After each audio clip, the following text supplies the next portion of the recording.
Terima kasih dan kita mengucap syukur kalau kita hari ini boleh kedatangan Miss Yang KWON LLERENA. Is right?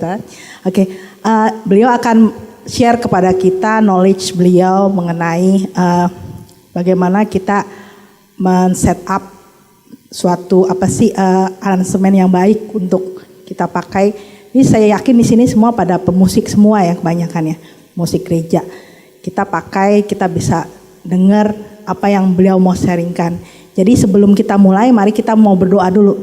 We pray first. Oke. Mari kita berdoa dulu. Yuk, mari kita berdoa. Tuhan Yesus yang baik, terima kasih atas tempat yang boleh kami pakai dan setiap fasilitas yang boleh Tuhan sediakan. Dan kami ucap syukur kalau hari ini kami kedatangan pianis internasional yang luar biasa yang Tuhan pakai untuk memuliakan namamu melalui talentanya yaitu bermain piano. Tuhan, kalau sebentar lagi beliau akan men-sharingkan pengetahuan beliau mengenai musik, khususnya musik gerejawi. Tuhan, biarlah kami anak-anakmu yang datang hari ini boleh mengambil itu dan memakai itu supaya kami bisa meningkatkan kemampuan kami, meningkatkan pengetahuan kami khususnya dalam bermusik di gereja, dan pimpin Tuhan agar workshop ini bisa berjalan dengan baik dari awal, pertengahan, akhir. Pimpin juga Pak Rio yang akan menjadi translator, pimpin agar apa yang beliau terjemahkan bisa tepat sesuai dengan apa yang Miss Yang inginkan. Sertai workshop ini Tuhan, dan kami juga berdoa buat teman-teman kami yang mungkin masih dalam perjalanan, kiranya Tuhan mau sertai perjalanan mereka tempat ini dengan tidak kurang suatu apapun. Dalam nama Tuhan Yesus kami berdoa. Amin. Terima kasih banyak.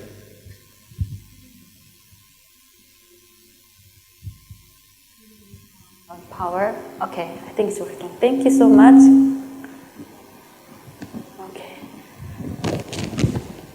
Thank you so much for coming today. Terima kasih banyak sudah datang pada hari ini. I thank God for the privilege to speak to you tonight. Saya terima kasih Tuhan untuk kesempatan baik yang bisa saya bicarakan dengan Anda. You can come closer. Oke. Can you make the volume a little bit softer? I think I'm too conscious about my own voice right now. Boleh tolong kecilin suara volumenya? Okay. So, tonight is about keyboards role for the various worship setting. Malam ini adalah tentang peranan pemain keyboard di dalam pelayanan. So when I met my translator today, he was asking, "Are you going to use a lot of musical jargons and then a lot of musical terms?" And I said, "No, we are going to talk about more general ideas instead of going through detailed techniques and musical things." Hari ini tadi ketika datang ke sini saya sempat nanya apakah akan ada banyak jargon-jargon musik di dalamnya. Dia bilang enggak. Dia bilang lebih banyak yang berhubungan dengan lebih ke sharing, lebih ke filosofi di dalamnya. Tidak terlalu banyak berhubungan dengan teknis, tapi lebih umum. See, every church has a different shape, different form, different people. So it's really hard to pinpoint what is the best worship setting. Tiap gereja punya peraturan sendiri-sendiri, punya gayanya masing-masing, punya bentuk musiknya masing-masing. Lumayan sulit untuk menyesuaikan, menyelaraskan dengan gaya setiap gereja.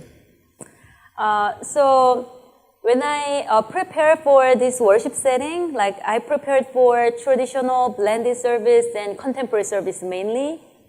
Ketika saya mempersiapkan untuk seminar pada hari ini, saya mempersiapkan untuk gaya-gaya yang lebih ke tradisional, kemudian yang lebih campuran, kemudian blended service and then contemporary service. Dan yang kontemporer. So when I come to this church, I see this church is very nice, newly renovated, and maybe closer to contemporary worship service. Ketika saya datang ke gereja ini bagus sekali, sudah direnovasi dengan sangat baik dan kelihatannya lebih dekat ke kontemporer. So I want my workshop tonight to be practical instead of just teaching like a worship theory class. I want it to be practical, so I want it to be more brainstorming, more reference kind of evening. Saya mengharapkan workshop saat ini lebih banyak ada interaksi dengan audiens, lebih banyak praktisnya daripada kayak kelas belajar di sekolah begitu, enggak. Dia mengharapkan lebih banyak banyak brainstorming lah, lebih banyak sharing diskusi. So I'll be talking for traditional service. When I talk about traditional service, I'll talk how to assist the big choir and big orchestra. Maybe it's not working, but still I want you to know about that side of worship service. So maybe who knows, when you go serve other churches, you might be benefited from the knowledge too. Saya mungkin juga akan bicara ada yang berhubungan dengan tradisional, yang pelayanan yang lebih tradisional, tapi ada baiknya, bagus untuk diketahui. Kali-kali aja teman-teman ada yang bakal pelayanan yang berhubungan dengan musik yang gaya tradisional. So tonight I see there are a lot of young people here. So I was just curious, are you a musician here? Di sini saya lihat banyak sekali wajah-wajah muda-muda di sini. Saya penasaran apakah Anda pemusik? Ada yang pemusik? Boleh katakan mungkin? Pemusik semua. So can you tell me what you are serving area, like maybe a little bit? Boleh cerita nggak Anda pelayanan apa? You can start Dari first. Ibu mungkin. Yeah. Iya boleh. Just tell me briefly what you are doing at the church. Ceritain singkat aja apa yang Ibu lakukan di gereja. Pemain piano. Pianist for the choir or praise team? Untuk sekolah minggu ya. Do you have a choir at Sunday the service. church? Oh iya. Oh. For the Sunday service. I see.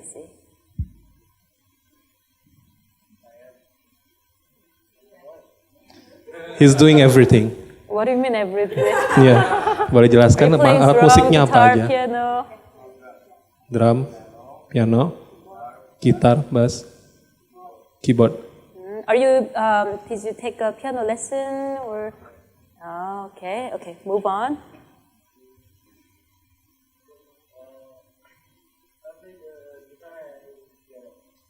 Okay.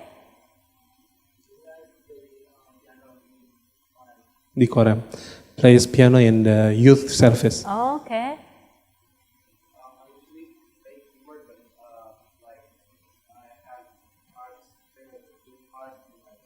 Oh, you're using synthesizer, keyboard? Synthesizer?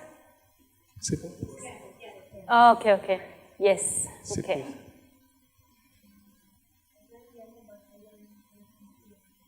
Saya main piano tapi nggak tahu. I do not know the theory. Oh, okay. Play piano but do not know the theory. And? Pianist for Sunday service. Okay.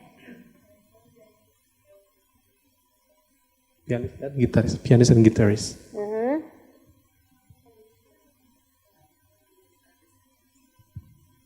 Playing piano for Sunday service. Sunday service? And youth service also. Oh, how many Sunday service do you have? 3, but some people are playing piano, some people are playing keyboard. Do you have 2 keyboards? So each Sunday there are 3 keyboardists, right? So that's Biasanya berapa keyboardistnya? Minimal. Minimum. Okay. Okay. Yes.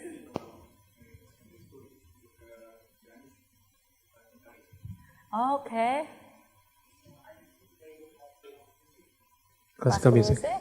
With what instrument? Piano. So can you read chord chart? Okay. Are you serving at the church too? Oh, what? Not serving in the church. Oh, okay. I don't play piano. Okay, so we were like sharing what you are doing at the church. So you're the last 2. Can you tell us what you are doing? Yang Are baru you a datang, pianist? pelayanan di gereja apa? Yeah. Classical music, right?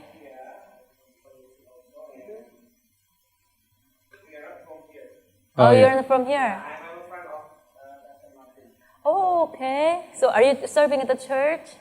Yes. Okay, more choir thing. Then Lebih kepaduan suara kah? choir? No, I'm a work singer. I see. Okay. Nice. Pemain Are you a musik musician? atau enggak? Oh, singer. Singer. Okay, so I say dominantly here we have a pianist, but with a more like contemporary style keyboardist. Kita punya di sini ada yang kontemporer, juga ada yang klasik. So let me briefly tell you about my background, so that will also help you to see what I can do like that. So I started playing for the service when I was a fifth grade. Fifth grade. Fifth grade. Saya ceritakan background saya dulu, latar belakang saya dulu. Saya dulu mulai main piano sejak di kelas 5. Yeah, so that's about 10-year-old, right? Pada waktu umur 10 tahun. My piano teacher was the church pianist. Guru saya dulu pemain piano di gereja. So one day she asked me to play for the children's service. That's how I started. Ketika pertama saya diminta untuk pelayanan buat anak-anak, di situ pertama kali saya main piano. That's the first experience playing for that small children's service. Itu pengalaman pertama saya main musik untuk anak-anak. But what I remember is when she asked me to play for the service, even though I was very young, I knew the worship service is not any kind of any general meeting. It was something that we worship God, who created this universe. Saya tahu ketika pertama kali saya melayani anak-anak itu nggak umum, bukan pelayanan musik yang umumnya, tapi di sini saya memuji Tuhan, saya menyembah Tuhan di dalam pelayanan saya. So since then, I always feel privileged to serve at the church because sometimes maybe you wanna practice your instruments and have good time, but I think very important thing is you are here to serve people, but ultimately you are praising and serving the God who created us and created the universe. Ketika kita pelayanan, sebenarnya kita nggak cuma melayani biasa-biasa aja, tapi kita sebenarnya melayani Tuhan yang menciptakan kita dan alam semesta. So what you're doing is amazing things. Spiritually, God is the heavenly host. They're accepting what you are offering to Him. It's a musical sacrifice. Jadi sebenarnya ketika pelayanan tuh kita memberikan yang terbaik buat Tuhan. Di situ kita punya pengalaman spiritual dengan Tuhan, dan apa yang Anda berikan tuh sebenarnya persembahan buat Tuhan. So when I show you different styles of worship, but most important core thing is your heart. Walaupun banyak sekali gaya model-model di dalam pelayanan, tapi yang terpenting yang terutama adalah hati yang menyembah. So setting will change, instrument will change, the way we do surface level is always changing, but our heart for the Lord is always never changing. Alat musik mungkin berubah, gaya-gaya musik mungkin berubah, tapi pada akhirnya yang terpenting adalah hati kita yang nggak boleh berubah terhadap Tuhan. So I was growing up playing more traditional service. Saya lebih banyak main di tradisional, yang gaya tradisional. And I was introduced to playing more contemporary service when I was high school service when I was in high school. Saya mulai memainkan musik yang kontemporer sejak saya SMA. The thing is, I started piano when I was very little, 5, and as a classical musician, sometimes it's hard to switch to contemporary music. Cukup sulit bagi saya yang tadinya biasa main di musik klasik, tiba-tiba harus main yang kontemporer. Buat saya itu cukup sulit. So in my high school worship department, I had a friend, she was a pianist, and she never had a formal music training, but she somehow plays so well on improvising and then playing chords. Saya punya teman pada waktu itu, dia nggak pernah punya edukasi pendidikan yang formal di dalam musik, tapi dia main kayaknya bagus-bagus aja pada waktu main musik kontemporer.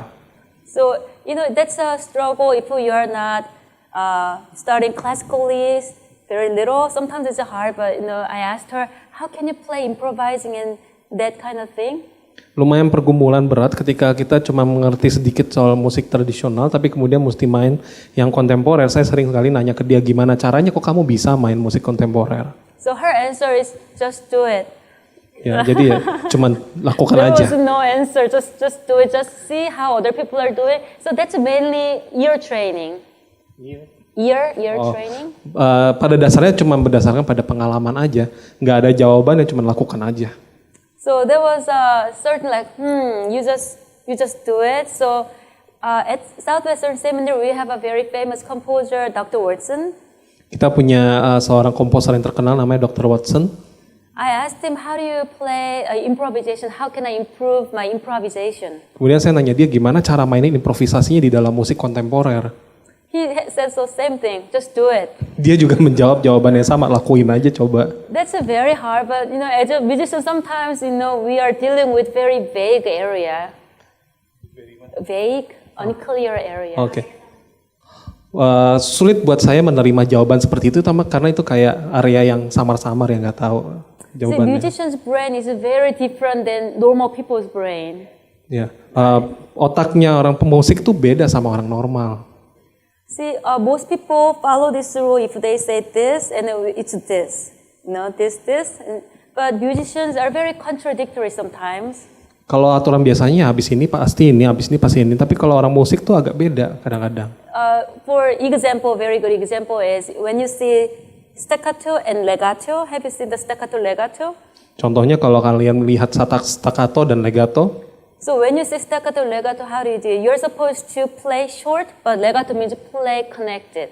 Kadang-kadang ketika Anda mainnya, kalau staccato ya satu-satu, tek-tek-tek. Tapi kalau legato harus panjang mainnya. So but we just do it, right? It's very common to see staccato, legato, but we just do it, right? Pada akhirnya kan kita juga ngelakuin aja kan, ngeliat staccato yang main staccato, lihat legato yang main legato gitu. So what I like to say is, as a musician, we have to be very flexible. Sebagai seorang pemusik kita harus sangat fleksibel.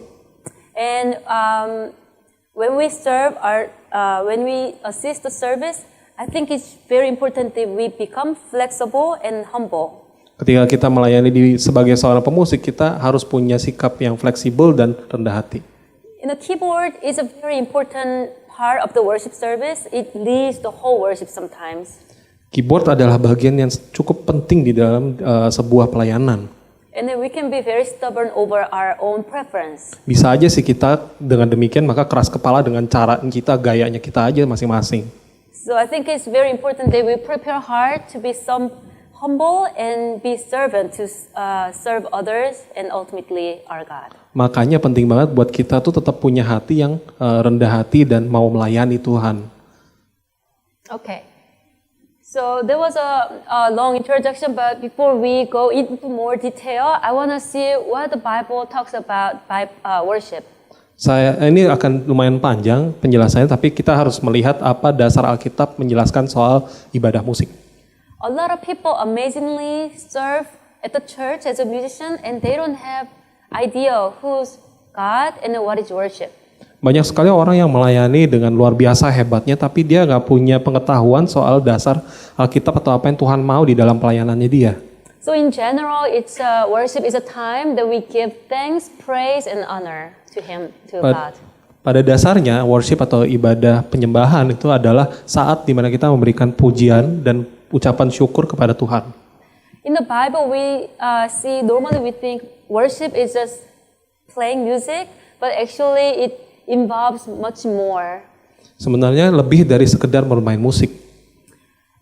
Playing instruments, singing, dancing, also praying, scripture teaching, sermon, sacrificing or offering Lord's Supper, fasting, mourning. You see a lot of biblical reference that people cry in front of the Lord and confession our sin. They're all parts of worship. Bagian-bagian dari penyembahan worship adalah ada menyanyi, main instrumen, menari, berdoa, baca Alkitab, kemudian persembahan, puasa, kemudian perjamuan kudus, bahkan berduka. Kalau di Korea ada bagian yang namanya berduka, meratap. Kemudian ada pengakuan dosa dan lain-lain. Jesus said, love the Lord with your God, with all your heart, and with all your soul, and with all your mind, in Matthew 22:37. Pada Matius 22 ayat 37 Tuhan bilang, cintailah Tuhanmu dengan segenap hatimu dan dengan segenap jiwamu dan dengan segenap pikiranmu. And in Romans 12:1 says, offer your bodies as living sacrifices, holy and pleasing to God. This is your spiritual act of worship. Roma 12 ayat 1 mengatakan bahwa kita harus memberikan persembahan tubuh kita sebagai persembahan yang hidup dan kudus untuk menyenangkan hati Tuhan, menyenangkan Tuhan. Inilah tindakan yang sungguh-sungguh, tindakan penyembahan yang sungguh-sungguh. Okay, the reason I put too much emphasis on the introduction is it's so important. Alasan kenapa saya menekankan pengenalan pertama di bagian Alkitab seperti itu karena itu sangat penting sekali. The worship setting is always changing. We say this is contemporary, but maybe 5 years later or 10 years later, it's gonna be sound like traditional for young generation. Gaya-gaya penyembahan ini akan banyak selalu berubah-ubah terus-menerus. But the strength and our source of sustaining for the genuine worship service is our heart to serve Him. Tapi pada akhirnya yang sebenarnya paling kuat dan paling penting itu adalah hati kita yang menyembah Tuhan. I see there are two kinds of worship. One is corporate and individual. Ada dua gaya penyembahan. Yang pertama yaitu corporate atau perusahaan atau organisasi. Kedua yang lebih pribadi. The first corporate worship is, if you look at the Bible, for where 2 or 3 gather in my name, there am I with them. In Matthew chapter 18:20. Pada Matius 18 ayat 20 menjelaskan yang corporate yang lebih sekumpulan orang gitu ya, menjelaskan bahwa kalau selama ada 2 sampai 3 orang yang berkumpul di dalam namaku, di situ aku bersama dengan mereka. It's very important that we get together because God was putting that much emphasis when you are here more than 2 people, I'll be with you. Berarti penting untuk berkumpul lebih dari 2 sampai 3 orang di dalam Alkitab. No, these days there's a TV worship. Have you heard about it? No, there's a worship service on TV, and then you just watch the TV and then keep offering online and then done. I don't think that's a corporate worship. Pernah dengar dong yang namanya penyembahan yang cuma tinggal nonton di TV, kemudian bersama-sama bisa nonton online, penyembahan online begitu ya. Saya pikir itu bukan yang namanya corporate worship. It's so hard sometimes to get together in one place. We are so different and we live far away, and then we have to get ready. It's very time and energy and money consuming to get together. Mungkin lumayan susah sih kita kalau mau kumpul bersama-sama mesti mempersiapkan waktu perjalanan ke sini. Susah-susah untuk datang ke sini berkumpul bersama orang-orang saudara-saudara seiman. But that's one of the form of we surrender to God because He asks us to get together and worship Him together. Padahal salah satunya yang Tuhan minta adalah kita berkumpul bersama-sama dan memuji Tuhan bersama-sama. In Revelation it says at the end, before it's like end of the world, people will love themselves and avoid getting together. Di Wahyu mengatakan bahwa pada akhir zaman nanti orang-orang akan berdiri di depan gerbang dan kemudian masing-masing jadinya. Nggak ada yang memikirkan satu dengan yang lain. So as a Christian, musicians, especially musicians, we need to work hard, get together, and then assist other people, and then help the worship, because it's going to get harder and harder in the end. Berarti beban kita sebagai seorang pemusik itu adalah bagaimana caranya kita tetap bisa berkumpul bersama-sama, satu hati untuk menjadi teladan bagi orang-orang lain bahwa yang namanya penyembahan itu bersama-sama. Individual worship is in 1 Corinthians chapter 10:31, so whether you eat or drink or whatever you do, do it all for the glory of God. Sementara kalau yang penyembahan pribadi masing-masing di dalam 1 Korintus 10:31 mengatakan mau kamu makan ataupun minum apapun yang kamu lakukan, lakukanlah segalanya itu untuk kemuliaan Tuhan. So worship doesn't happen just one time a week, but it's every day. When you eat and when you drink, when you sleep, when you hang out with people, everything can be a worship because when it depends how you do it, it can be turned into worship. Jadi sebenarnya penyembahan gak cuma sekali seminggu aja, tapi setiap kali, setiap saat, bahkan saat Anda minum, makan, itu Anda lagi berusaha untuk menyembah Tuhan. So in general, the role of the keyboardist in worship is, of course, the prerequisite. The foundation is you need to have a serving and humble heart because that will show other people your playing, your attitude will show other people how to serve and how to humble before God. Jadi salah satu peranan keyboardist, pemain keyboard di dalam sebuah penyembahan itu adalah melayani dengan hati yang rendah hati. Karena ketika Anda memberikan pelayanan, orang-orang akan melihat sikap Anda ketika Anda memberikan pelayanan tersebut. We need to have a very sensitive and supportive heart to support worship leader and the team. Kita harus peka dan mendukung worship leader, liturgis dan tim-tim lainnya juga. So in US, if you go very big church like Gateway, they actually put each musician, they're naming each musician worship leader. They're naming each musicians as a worship leader. Oh, oke. Di US, di Amerika Serikat, di situ malah setiap orang, satu-satu orang itu disebut sebagai worship leader. So in a sense, you're all worship leader and keyboardist, drummer, guitarist, everybody, choir, orchestra, you are leading the worship for the congregation, right? Jadi di semuanya itu, pemusik-pemusiknya itu mau main apapun dia disebut sebagai worship leader. But when I say worship leader, it's the someone who's in charge of planning and then leading. So that person, for that person and the team, you are assisting. So it's very important that you have a servant heart. Jadi penting banget untuk para pemusik itu semuanya punya hati yang melayani karena masing-masing semuanya itu akan saling memimpin satu sama lain. The more you become contemporary service, the sound of the keyboard is reducing because we want more guitar and drum. Semakin kontemporer musiknya, semakin kecil suara atau peranan dari keyboardis, sementara lebih banyak pemain gitar daripada yang lainnya. But still, keyboardist is very important to assist for the rehearsal for the singers and other instrumentalists. Tetap aja, tapi pemain keyboard itu membantu untuk menemani penyanyi-penyanyi di dalam penyembahan. I just resigned my American church, but our church has a really big choir and orchestra. Di gereja saya waktu di Amerika Serikat, kita punya sebuah orkestra yang cukup besar.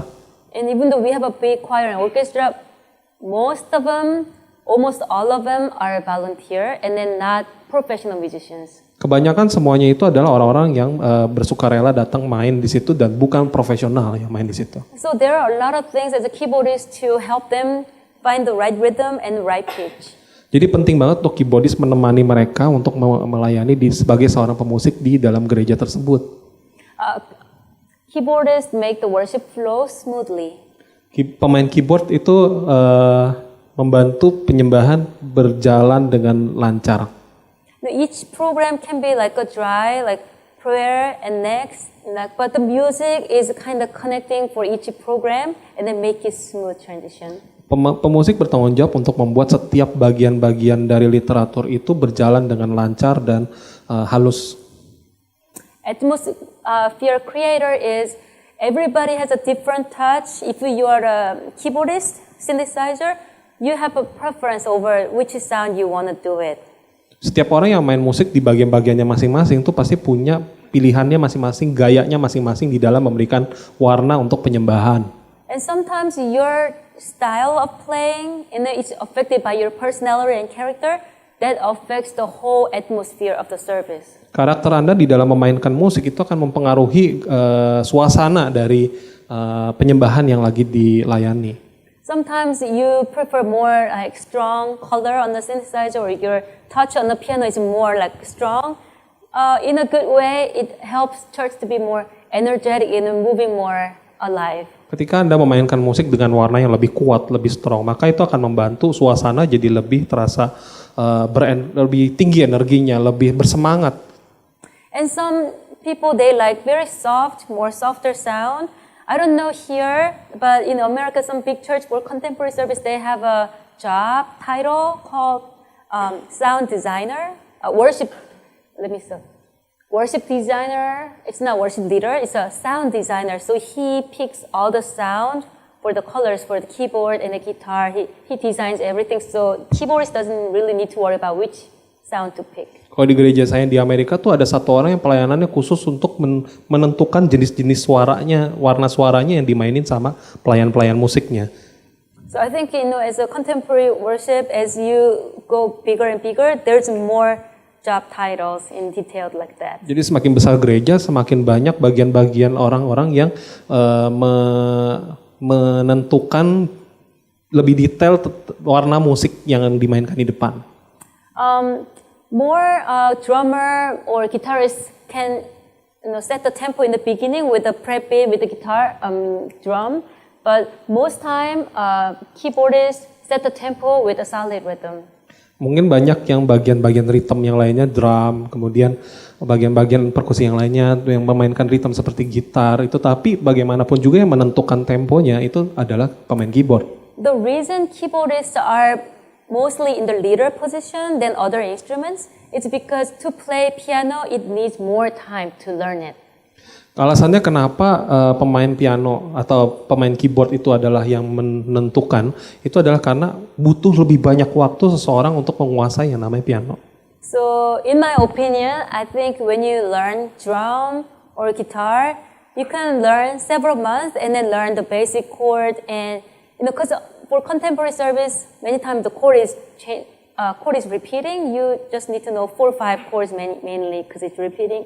So after a few months, you can actually help and then involved with the worship service. But for pianists, you can just learn just few months and then play because it's much complicated. Kalau main piano itu lebih susah karena nggak bisa belajar cuma berbulan-bulan doang, kemudian Anda bisa melayani musik kontemporer. Sementara kalau Anda belajar diulang seminggu 4 kali, 5 kali, beberapa bulan main gitar, main drum, itu Anda sudah bisa pelayanan di kontemporer.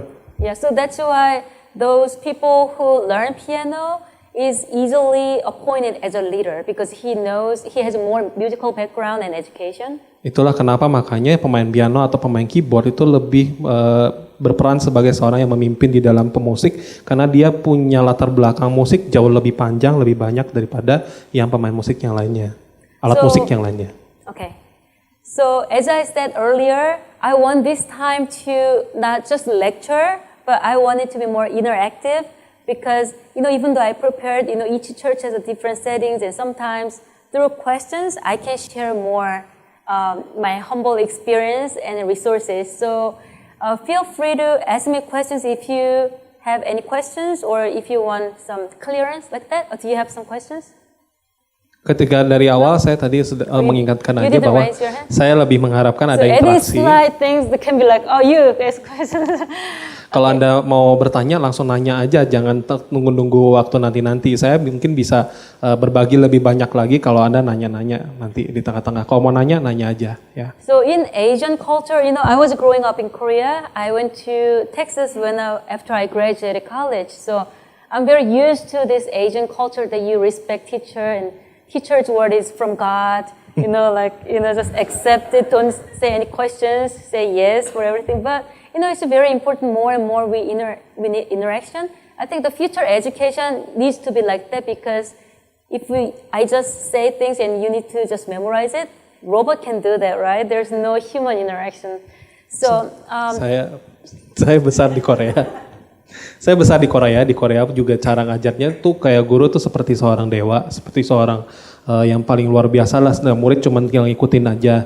Nah, saya rasa masa depan pendidikan gak cuma kayak begitu aja, tapi kita harus banyak interaksi, di situ baru ada pertukaran ilmunya. So before we go into more detailed worship setting, anybody has a question so far? Sebelum saya masuk ke lebih detail lagi ke bagian pelayanan musik, ada yang mau nanya atau enggak? So I plan to stop frequently to give you some space to think about it and then also ask me questions if you need to. Okay? Saya akan cukup sering berhenti untuk menunggu Anda. Mungkin ada yang mau nanya, ya nanya aja. Nggak apa-apa ya. So I was serving for church in Korea and then United States. So up until a week ago when I resigned, I was playing for the church service since I was that 5th grade. Sorry? So I was serving at the church until last week since 5th grade. Oke. Saya tadinya pelayanan sampai seminggu yang lalu, akhirnya saya in the 5th grade? 5th grade. Oh, sejak kelas. So you don't know what is it? It's a different system. So 5th grade is 12, so 10-year-old. 10 year when I was 10 year. Ketika saya mulai umur 12 sampai 10 tahun, saya mulai pelayanan di musik ya? Yeah, it's what? Oh, sorry. What? Dari kelas 5 sampai minggu lalu saya mulai pelayanan di gereja. Korea has a very weird this age system. So if January 1st is when you become 1 year older. Di Korea agak berbeda, agak unik. Ketika di tahun pertama di bulan Januari itu akan sekolah di 1 tahun lebih tua. And then when you're born, you're already 1 year old. Jadi ketika Anda baru lahir tuh udah dianggap 1 tahun umurnya. So if you are born December 31st, the next day you're already 2 year old. Jadi ketika Anda lahir di bulan Desember, di bulan Januari Anda akan sudah dianggap udah umur 2 tahun. You're just born yesterday and you're 2 year old. Jadi Anda baru lahir, tahu-tahu udah 2 tahun I don't aja. know, that's something we need to change, very strange. Gitu, kayaknya butuh diubah deh. So I experienced, but mostly it was a traditional, but let me share a little bit about traditional and maybe blended too. Saya biasanya akan lebih banyak bahas tentang tradisional, tapi ya kita mulai aja dari tradisional dulu. I see in Indonesia, I see more, there are maybe the Hokim Tong, the Stephen Tong, their church is maybe very traditional with big orchestra and choir, but more church are, especially satellite church, is more easier to have a contemporary service. Tadinya saya lihat sih kayaknya di Indonesia nih banyak juga gereja-gereja yang banyak tradisionalnya gayanya. Tapi kemudian sekarang mulai banyak juga gereja-gereja di sekitarnya yang kecil-kecil juga banyak yang ke arah kontemporer. When I say traditional, I see there's 3 forms. One is just a choir, and then one is choir with small ensemble with small orchestra. One is really big, like Hokim Tong Church, like Stephen Tong Church, big choir and big orchestra. Yang saya maksud dengan tradisional itu adalah yang kalau pada waktu pelayanan musik itu cuma ada paduan suara, atau paduan suara dengan ensemble, atau paduan suara dengan orkestra yang lebih besar seperti di Hokim Tong dan lain-lain. I'm more familiar with this traditional or blended for my personal life. Saya lebih dekat dengan yang blended, yang campuran ya, antara tradisional dan kontemporer. Yeah, a lot of big churches that started a long time ago, which is traditional, they trying to change to contemporary, but normally they go through the blended service transition, like blended service transition time. Banyak gereja-gereja yang tadinya bawaannya tradisional, tapi kemudian dia ke arah kontemporer, lalu akhirnya dia ke yang campuran yang kontemporer dan tradisional. That's when you have this big choir and orchestra plus praise band on the front. Jadi ada yang namanya orkestra untuk paduan suara, tapi juga ada band yang untuk puji-pujian. Playing for the choir is very similar to playing for any choir, secular choirs or school choir. Bermain untuk paduan suara, ya tentu Anda cukup dekat kenal dengan permainan untuk paduan suara di sekolah Anda mungkin ada. Anticipation and flexibility is 2 different things, but I put it together. Ini yang perlu yaitu ada antisipasi dan juga ada fleksibilitas. I think it really helps. It comes from experience, but it's very important that you know what the conductor or leader wants. Ini penting berdasarkan pengalaman saya, Anda harus tahu dan mengerti apa yang konduktornya mau. So before he goes point something, you already know, you know how choir sang, and then you know how to assist him better. Anda harus tahu dulu bagaimana cara Anda bisa membantu dia lebih baik lagi. And flexibility is even though you wanna slow down here or you wanna play louder here, but maybe conductor says I wanna just keep going, no retardando, just play soft. Then you have to just follow him, and then even though it's sometimes hard, you just assist him.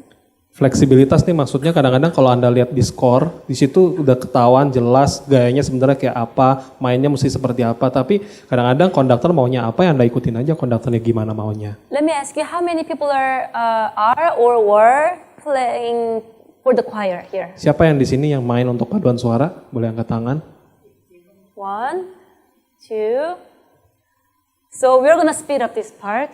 Kita akan, oke, jadi cuma 2, kita akan lebih cepat lagi di bagian ini.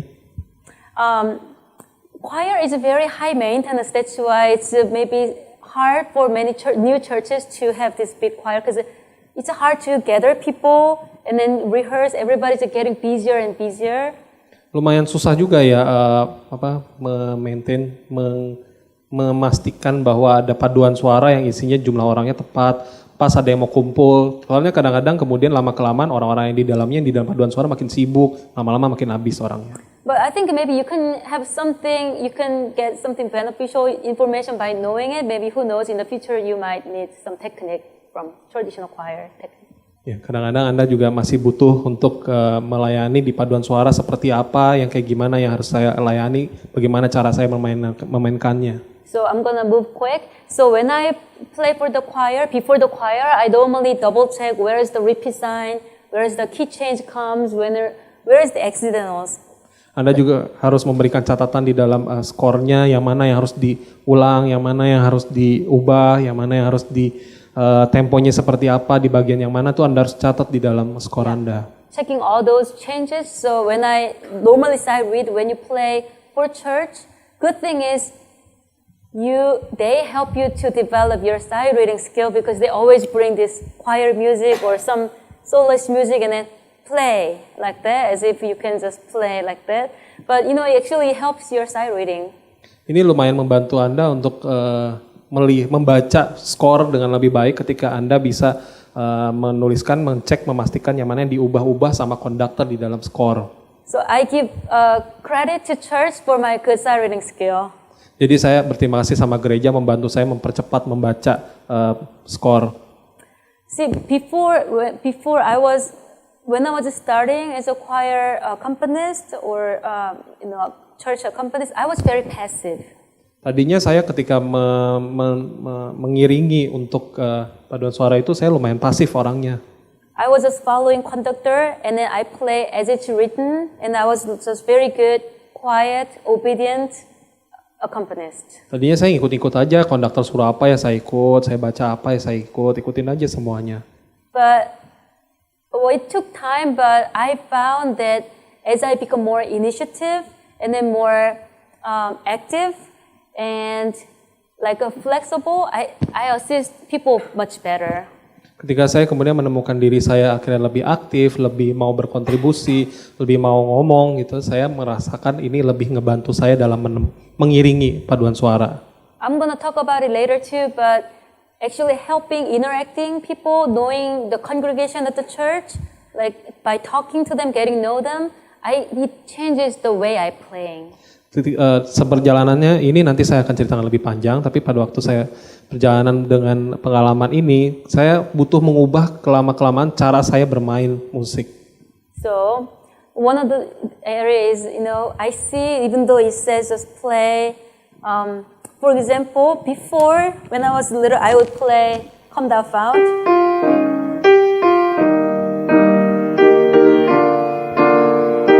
So this is just the hymnal, very traditional. Tadinya saya tadinya harusnya seperti ini kan, ini yang tradisional, harusnya kayak begini.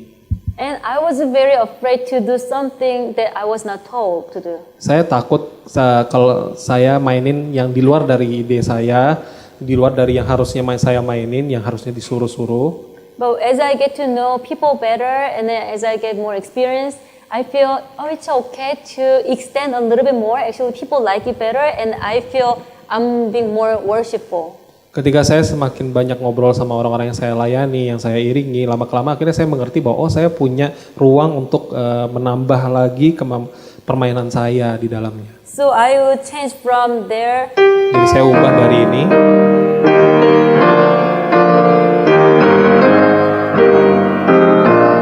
Making more orchestra sound. Saya membuatnya menjadi lebih agak gaya orkestra. That helps people sing better and encouraging more. Jadi ternyata itu membantu orang menyanyi lebih baik lagi dengan cara seperti But itu. many times worship leader won't ask you to play like that. You just have to know how to serve better. Be just sensitive with the need and then trying to help people to sing better. Pada waktu itu mungkin konduktor nggak akan minta Anda untuk main kayak begitu. Tapi ketika Anda cukup peka, Anda akan tahu bahwa ternyata main kayak begitu bisa membantu orang menyanyi lebih baik.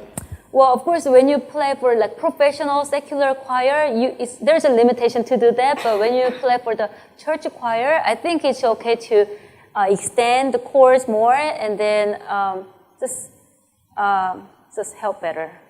Ya, kalau main untuk sekuler mungkin Anda punya lebih sedikit ruang untuk memperluas permainan Anda. Tapi kalau di dalam gereja, Anda main untuk gereja, Anda boleh punya ruang yang lebih besar lagi untuk mengubah permainan Anda. Yeah, just stay with the conductor when he follows it. It's another technique, but maybe I can talk about it a little bit later too.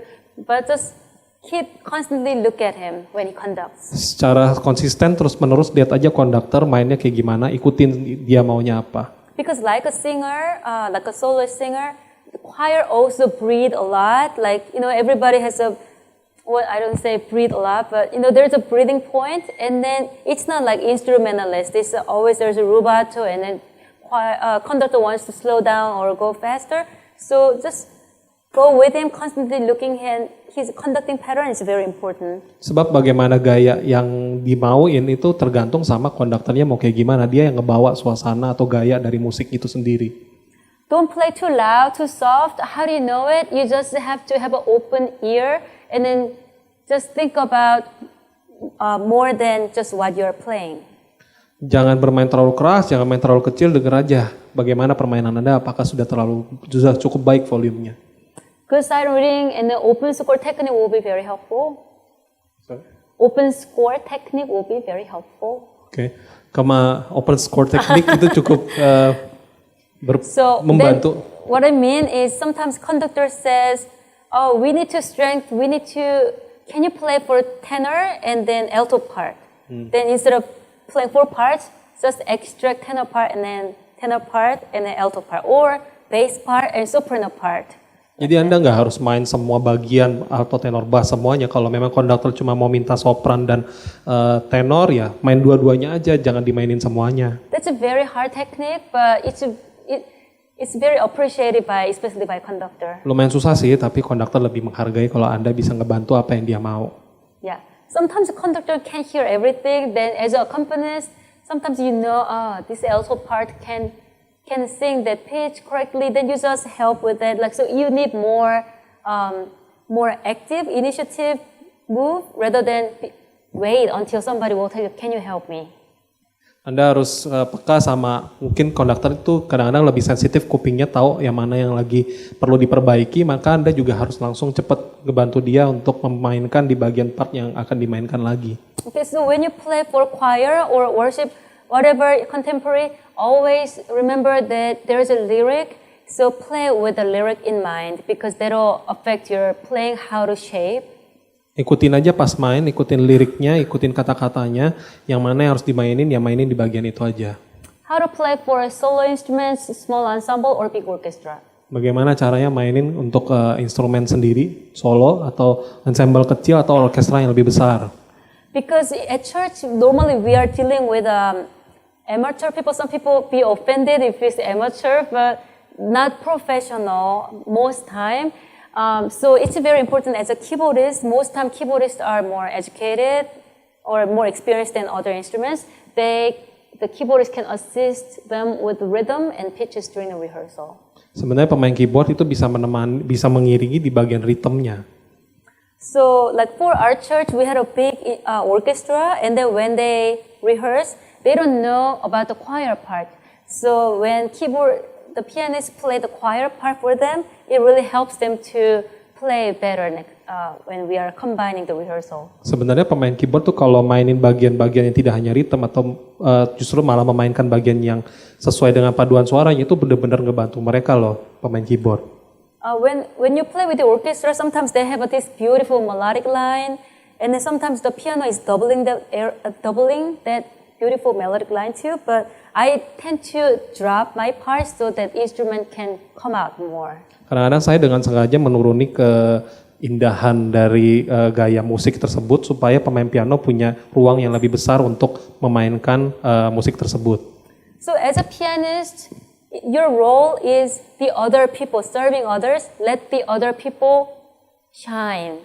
Jadi tugas Anda sebagai seorang pemain piano tuh ya Anda mengiringi aja dan biarkan orang lain yang lebih penyanyi paduan suara yang lebih bersinar. Sometimes we are so obsessed that we don't hear other people and then we are just leading, and it makes other people to follow. It makes other people hard to follow. Kadang-kadang kita pengen banget main lebih baik dari orang lain biar dilihat, tapi akan lebih baik kalau orang jadi lebih bisa mengikuti apa yang kita mainkan. For choir, you maybe need to play louder so they can feel more encouraged and feel more surrounded with orchestra sound. Kalau Anda kadang main piano itu harus agak lebih keras, itu bertujuan untuk membantu orang menyanyi lebih semangat. When you play solo instrument especially, play softer so their soloistic, artistic line can come out more. Kalau Anda bermain solo, bermain sendiri agak lebih lembut, lebih halus supaya orang lain bisa menikmati permainan Anda. Yeah, so it's just something where you assist the weak part and weaknesses, and when the solo melody comes, find the good balance. Normally softer. If you can't hear other people singing or playing, just drop the sound. Ketika Anda bermain, perhatikan keseimbangan antara suara Anda bermain sendiri dengan orang lain yang menyanyi.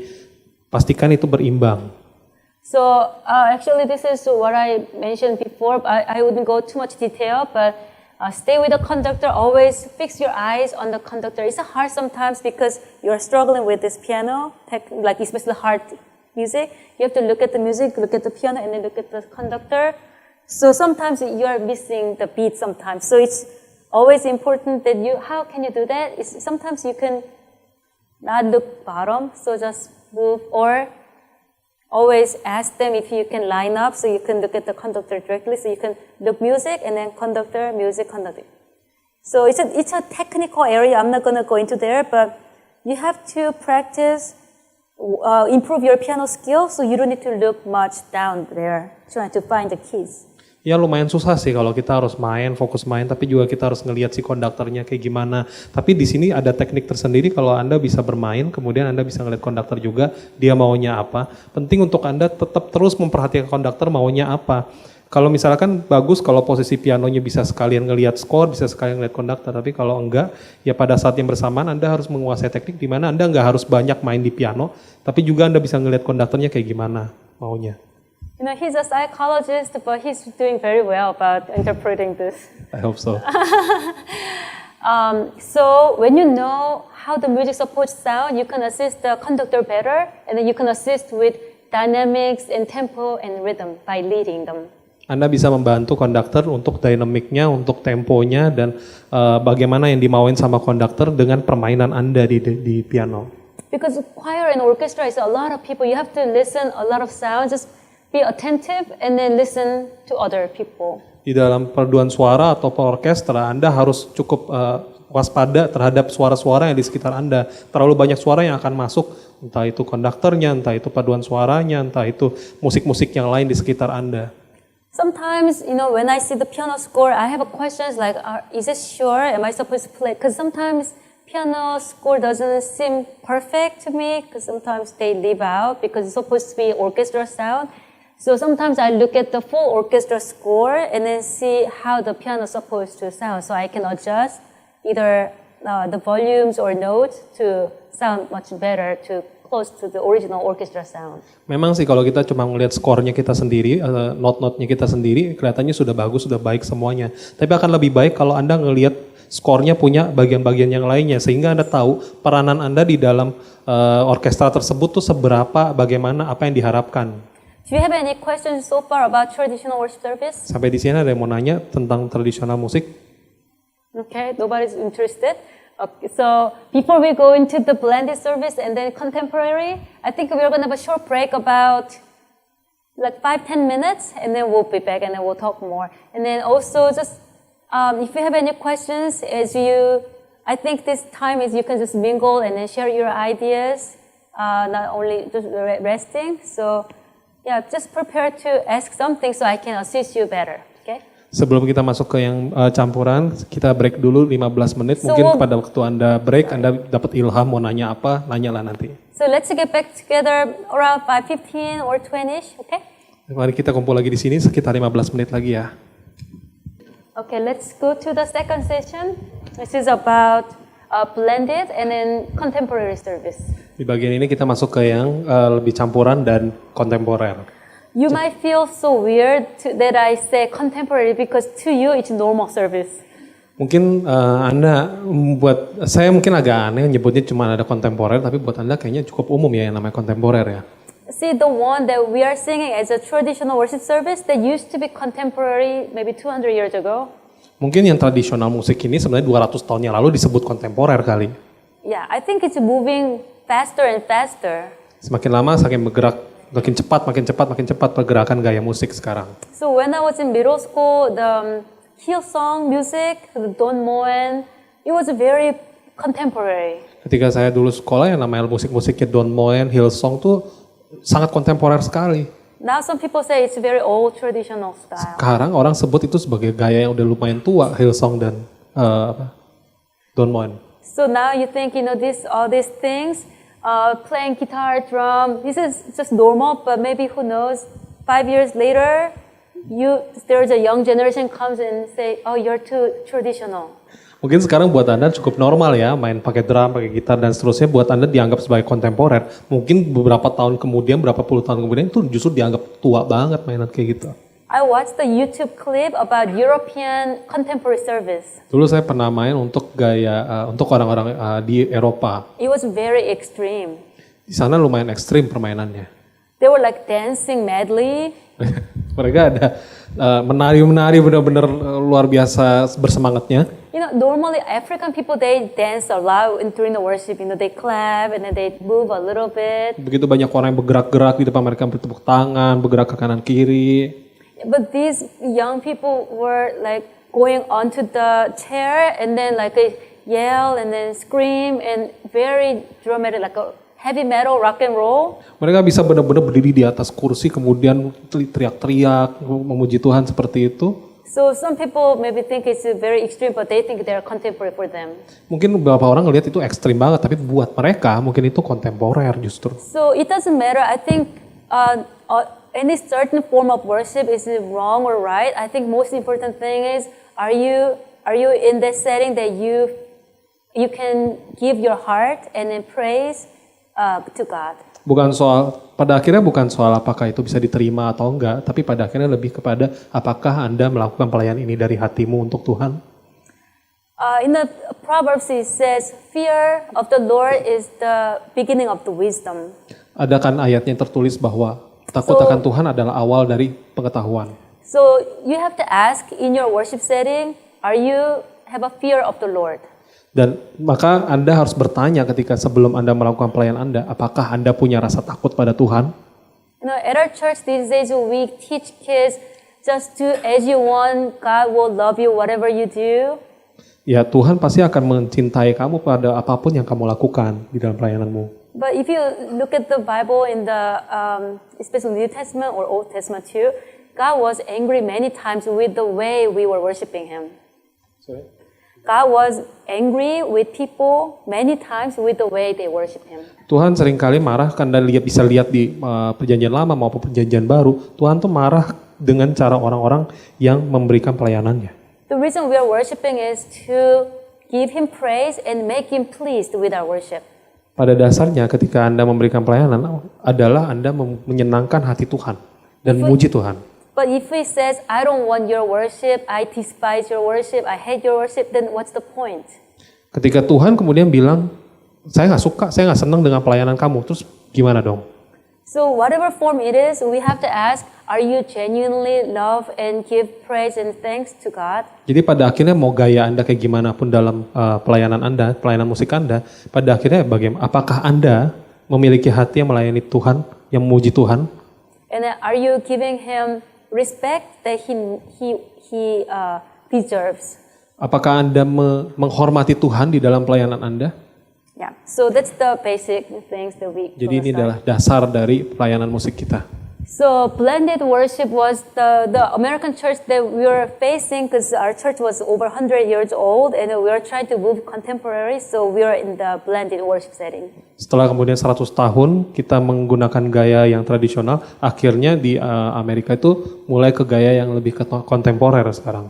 So it's very important that you know the congregation because even though it's blended, the line is very blurry. Some people think this blended service is too traditional, and then some people this blended is too contemporary. Ketika mengerti jemaat, kita mengerti bahwa ternyata jemaat sekarang di antara mau ke kontemporer dan tetap mau yang tradisional. Jadi ada di antaranya, di tengah-tengahnya. Inilah yang campurannya. So it's important that as a pianist, when you're assisting the conductor, you need to know who's your congregation because each church has a different congregation, personality, character. Jadi sambil Anda mengerti konduktor Anda juga harus mengerti jemaatnya tuh kayak gimana sebenarnya.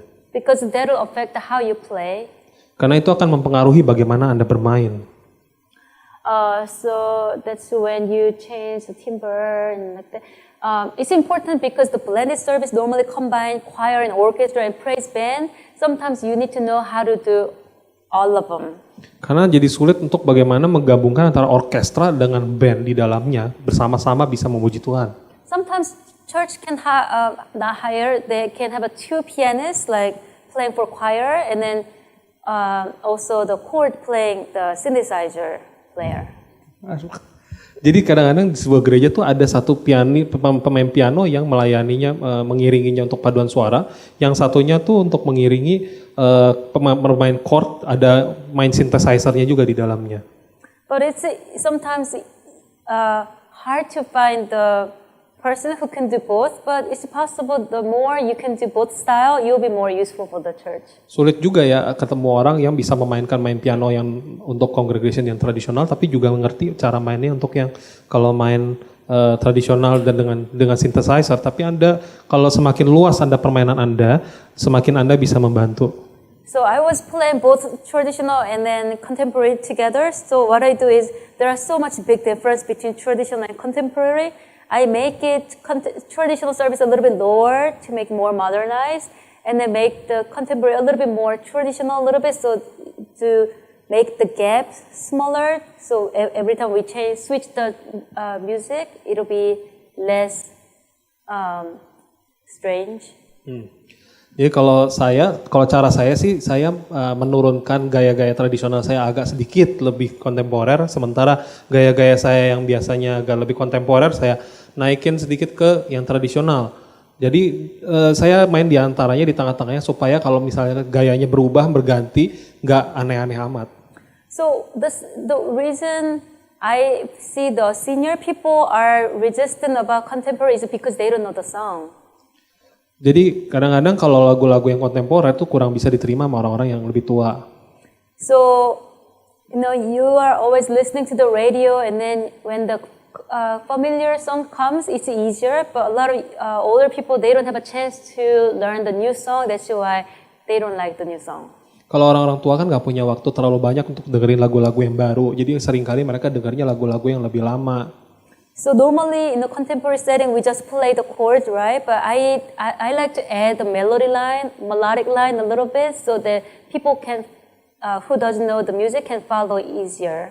Jadi kalau saya main tuh saya juga main chord, tapi saya juga main melodinya juga di dalam. Jadi orang kalau nggak terlalu ngerti bisa dengar chordnya, mereka bisa dengar melodinya juga. So for example, in Christ alone, do you know this song? Ya. So in Christ, this is D flat.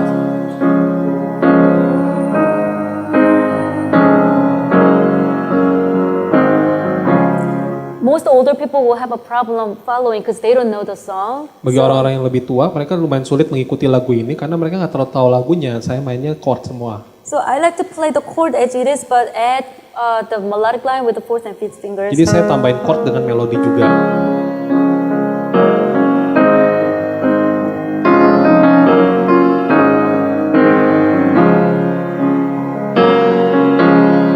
You don't need to play all the melodic line precisely. It just helps them to follow better, because if you play too much, it doesn't sound too contemporary and then sound too traditional. Jadi Anda nggak harus mainin melodinya semuanya benar-benar persis semuanya juga. Anda cukup mainin beberapa bagian yang penting ada bisa diikutin lah sama orang-orang yang baru tahu lagunya. So that's where the balance comes. You just have to be sensitive. Where's the line that you can help people better? Jadi disitulah perbedaannya, bagaimana caranya mengimbanginya supaya Anda bisa ngebantu orang menyanyi lebih baik. When you see the praise band, there's a small praise band and big praise band, and then you play very differently in each setting. Akan ada perbedaannya antara band yang lebih kecil dan band yang lebih besar. See, I was growing up playing with more traditional types, so when I just share my humble experience and some resources, you can just get it as a reference, and then also if you have any questions, let me know. Kalau Anda mau nanya, silakan nanya aja. Kalau saya punya pengalaman lebih banyak yang berhubungan dengan traditional music. Just raise your hands. Ya, angkat tangan aja kalau mau nanya. So when I say small praise band, to me it's just drum and then one or two guitars and some singers. Kalau yang saya maksud dengan small band yang lebih kecil itu maksudnya ada drum 1 sampai 2 gitar dan 1 penyanyi. I don't know how you learn the chord, but I learned the chord playing by doing Hanon Hanon. Do you know Hanon exercise? So I do not know what. You don't know Hanon? It's a technique finger exercise book. Okay. Ada gaya yang namanya Hanon. Yeah. So there's arpeggio and scale technique area. Okay, let me show you. Oh, yeah, you show it. So one exercise, you know, as a child, I had to memorize all different keys.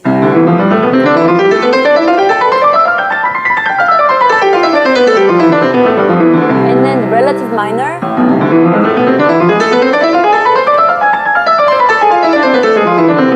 And melodic minor.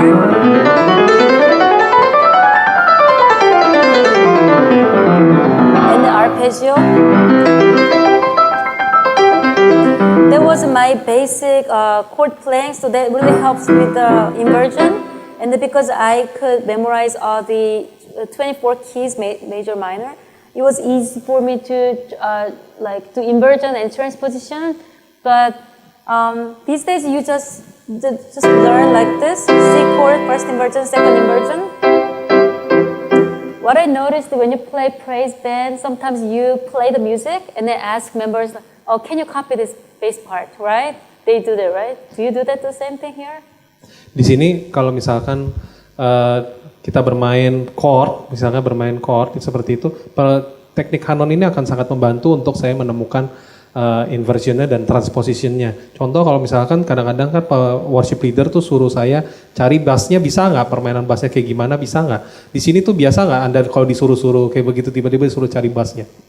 See, each country and region has a different style and different way of playing music. So I don't know in Indonesia, but sometimes they just give me the file, music file, and then, "Hey, Young, can you copy the piano line and then play with the sound on the synthesizer?" Like that. That was the instruction. Atau kadang-kadang disuruhnya cuma kasih dengerin musiknya doang, habis itu bisa nggak mainin persis kayak begini gitu. Biasa nggak di sini kayak begitu, dia nanya. So as a traditional accompanist, you know, I'm expecting they're gonna give me the proper music, and then I play as it's written.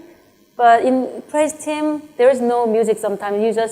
They just give the YouTube file, and then, "Oh, we're gonna sing this. Can you play like this with the sound?" Kadang-kadang kan nggak dikasih juga skornya, notnya kayak gimana. Kadang-kadang cuma dikasih link YouTube doang. Bisa nggak mainin kayak begini gitu. Do you do that here too? Sini juga kayak begitu ya. Okay. So that really, it was very hard for me because I was not trained, and then they said there's a piano part in the music, and I was listening, and then I don't hear any piano part. Dulu tuh saya juga kesulitan banget nih. Saya nggak dengar bagian saya di mana nih. Saya nggak dengar bagaimana cara mainnya, nggak bisa dengar. And then the leader said, "Oh, there's a piano part. Listen again." Oh, ada loh, coba denger lagi deh. Ada bagian pianonya kok. Coba dengerin lagi, bisa nggak miripin? And I listened in a very quiet place and with a loud volume, and then there's a background music. Kemudian akhirnya saya memilih untuk mencari tempat yang lebih sunyi dan saya dengerin baik-baik, bener-bener perhatiin. Akhirnya beneran ada, bunyinya cuma begitu doang. That's very depressing, right? Because I used to play loud, and then there's like very little. It's not even a lot of music, and then done, and then after 8 measures, another. That's it. Kan saya biasanya mainnya agak lebih keras-keras gitu ya, dan cukup mengagumkan ketika ternyata di tengah-tengah di dalam itu ada ya, bagian tambahan kecil banget saya harus tiru, dan setelah dengar akhirnya ada bunyi gitu doang. Tiri. So it was very different because that's why a lot of classical musicians, because they expect, "Oh, you play piano since you're 5. So you should be playing this easy part," but it's a different area. Kadang-kadang orang mengharapkan saya kan, "Oh, kamu main dari dari kelas 5 ya, dari kelas 5. Berarti harusnya kamu bisa dong, ini gampang dong." Padahal itu kan suatu hal yang berbeda ya, dengerin dan membuat itu menjadi main pianonya. But normally in small setting with a smaller congregation and a small ensemble or praise band, normally piano is the more leading type. So you normally play louder. Di jemaat yang lebih kecil kadang-kadang memang pemain piano itu jadi pemimpin ya yang main. Jadi kalau pada saat itu ya boleh aja Anda main lebih keras. And normally if you have some older generations, you might have to assist with the melodic line, left hand louder and the right hand melodic line. Kalau memang Anda lihat jemaat Anda ada yang lebih senior, lebih tua, bolehlah Anda main tambahin ada melodinya. So that can sound more traditional for some people. Jadi itu lebih ngebantu mereka untuk menyanyi. But when you play big praise band, it's also a different game. playing. Kalau yang bandnya lebih besar, ini lain lagi nih urusannya. So normally you have a very secure drummer and a bass guitar, and the electric guitar and acoustic guitar. Ada biasanya bakal punya drum, main bass, kemudian electric guitar, kemudian rhythm, right? Yeah, guitar, basic guitar, electric guitar, acoustic guitar. Acoustic juga. Then several guitars. Sometimes you have like a 6, 7 guitarists. I went to a church service. They had 2 drummers in the worship. Kadang-kadang saya juga di tempat saya juga bisa sampai ada 2 drummer di dalam satu permainan band. And they're playing at the same time. Dan mereka bermain yang sama. I don't know, they coordinate. Nggak tahu apakah mereka berkoordinasi atau enggak, tapi mereka bermain bersamaan But to bareng-bareng. me, it was very good. It was a little bit louder, and I feel like it's African worship service. Kayak lebih keras sih, It's very percussive. sangat-sangat rame ya. I think that's how they like more like percussive, and then like a kind of African and more like a younger, energetic type, I think. Perkusif apa ya? Sangat berketukan gitu ya kali ya, perkusif. Sangat banyak hentakan-hentakannya di dalam, jadi lebih kayak gaya Afrikan gitu. So yeah, there's many ways. There's no rule that you have to use only one drummer, because I've seen they combine so many even using 2 drums. My church has 2 drum set too. Di gereja saya juga memang ada 2 set drum. But they use this drum for the choir and orchestra, and then they use this drum for praise band. Kalau di gereja saya itu yang satu untuk band yang puji-pujian, yang satu untuk paduan suara. It's because this choir and orchestra drum is more traditional drum. Soalnya kalau yang buat paduan suara tuh lebih tradisional drumnya. They prefer that, and then when they have a praise band, they want more the electrical one, you know, like the digital one. Like that. Where? The pad Do you one. have The yeah, pad. Oh, is it drum? Yeah, that's a Oh, no, like smaller that. drum. Sementara kalau yang Yeah. untuk puji-pujian itu drumnya yang lebih elektrik, yang lebih digital. No, it's a shape. There's a drum set shape, but it's Yeah, electrical, right? You know what I mean? Juga ada yang bentuknya beneran drum, kalau ini kan pad. So in the contemporary service, they avoid using the real piano normally. Di musik kontemporer mereka sangat menghindari bunyi piano aslinya. I've seen churches with very nice grand piano, but they don't use it. They use the small synthesizer or digital piano. Saya sering lihat ada banyak gereja yang besar-besar punya grand piano yang gede begini, tapi jarang dipakai. Yang dipakai malah keyboard yang dengan synthesizernya di sini. So at first I couldn't understand why they have this beautiful, expensive piano, and then why they use this small piano. Soalnya saya kadang-kadang juga heran kenapa punya grand piano yang sangat besar dan mahal ini, tapi mereka makainya yang keyboard yang synthesizer. It's because everything is electric. Everybody using mic. Everybody is connected with the cable, right? Ternyata karena semua orang mulai pakai mic, semuanya berhubungan dengan kabel. Because most time the praise band has a mixer at the back, and he's the one who's balancing out all the sound. Jadi kan semuanya terhubung dengan mixer, jadinya semua dia yang ngaturin soal besar kecilnya alat-alat ini. So piano is out of control if somebody plays. If they play loud, the people at the back cannot change cannot balance the sound. That's Sementara why. kalau piano kan nggak bisa diatur, jadi nggak bisa diimbangin volumenya dengan kalau misalnya orang di belakang mau denger nggak bisa kedenger. So good thing about praise band is that there are somebody who's gonna check the sound and then make it more balanced and then check everything's alright. Bagusnya sih kalau praise band ini, kalau band puji-pujian ini jadinya ada orang yang mengatur volumenya biar balance, biar imbang. Because piano doesn't need to really help with the melody, because congregation knows that song, every singer congregation knows the song, and then you don't need to play the big rhythm thing because bass guitar and then drummer, they're taking care of it, so what do? Jadi gimana dong kalau misalkan piano ini juga udah nggak ada melodinya, nggak main melodi, sementara udah ada gitar dan main keyboard yang lain-lainnya, apa dong yang dilakuin dengan piano? I just call it's just feeling part. Namanya bagian feeling, saya sebutnya. Maybe there's more role during the rehearsal. Lebih banyak peranannya lebih banyak pada waktu rehearsal, pada waktu latihan. But actual, like worship service or praise band performance, the piano's role seems more reduced. Pada waktu kemudian pelayanan, pada waktu ibadah, fungsi dari permainan piano jadi lebih dikurangin akhirnya. But this is still very important because that the holding the pad sound will really change or define the color of the whole worship service. Karena memang nanti alat-alat musik yang lainnya ini akan mengubah suasana dari ibadahnya. And then sometimes, you have maybe members who's not very secure, or somebody can get lost too. I had experienced the guitarist. He was a medical doctor, so he was volunteering. So sometimes he doesn't have much time to practice. So sometimes we rehearsed, but when the worship service starts, he totally forget what's his line and he lost the time. Saya pernah punya pengalaman pada waktu lagi pelayanan, ada seorang pemain gitar, seorang dokter. Dia pada waktu rehearsal bisa, tapi pada waktu pelayanan di ibadah musiknya jadi bingung bagian dia yang mana ya sebenarnya, jadi lupa. That's when you see, he's lost, totally lost. I need to help him, and then play his part. Nah, pada saat itu ketika pemain gitar ini jadi lupa bagian dia di mana, disitulah peranan piano untuk ini dia, saya yang ngisi, makanya namanya feeling. So sometimes also the drummer is very important. He's the one who's supposed to keep the steady beat. Kadang-kadang memang pemain drum itu juga yang menentukan temponya ya. But because he's a human, sometimes he gets too excited and then go faster and faster, faster. I did that too. Yeah. Ya, kadang-kadang pemain drum ini terlalu excited, terlalu semangat gitu ya, sampai dia akhirnya kehilangan tempo. So everybody says, we are going faster and faster. He's leading the whole ship to faster tempo. Jadinya karena si pemain drumnya jadi terlalu semangat, dia temponya jadi berubah. Jadinya semua pemain musik jadi ngikut ke dia. And then nobody's watching conductor or worship leader. Jadi nggak ada yang lihat lagi deh worship leadernya atau konduktornya lagi deh. That's when the keyboardist comes for rescue. Itu adalah pentingnya keyboard datang untuk menyelamatkan suasana. So let's say he's keep going faster and faster. Katakanlah dia semakin lama semakin cepat. So and then he was like, let's say he's playing this rhythm.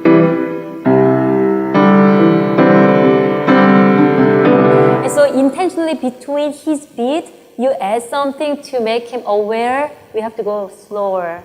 Nah, jadi pada waktu dia mulai kehilangan temponya, Anda masukkanlah beberapa permainan piano di dalamnya supaya dia supaya dia sadar, Anda nih temponya berubah loh. So and sometimes he's like getting slower and slower. I don't know what's happening. Jadi kalau kadang-kadang dia tiba-tiba melambat, nggak tahu kenapa dia melambat. Then when he has that between beat, I play something like this to make it go, move. Like that. Jadi di tengah-tengah saya bisa masukin, saya tambahin di tengah-tengahnya supaya ayo dong, lebih cepat dong, lebih cepat.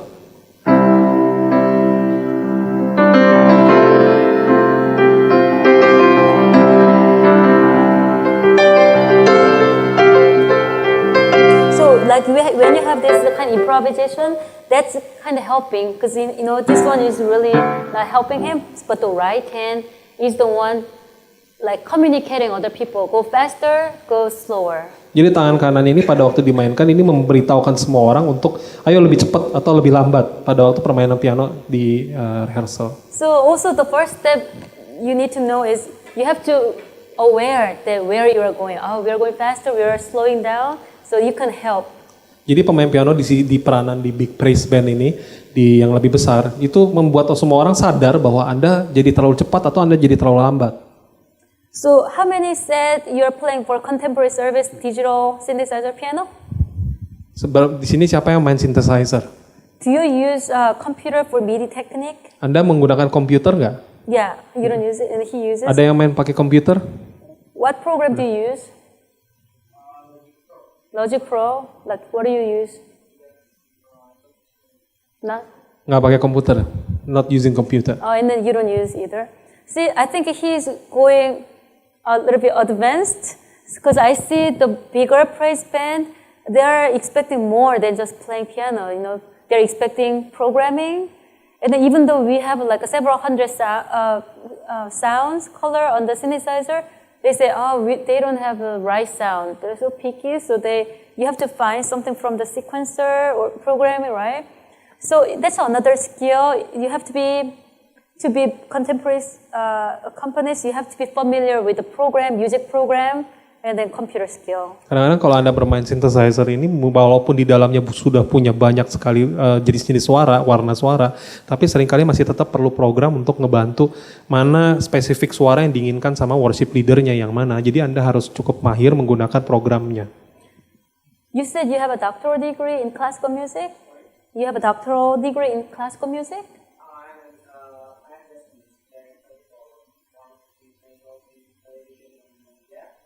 television?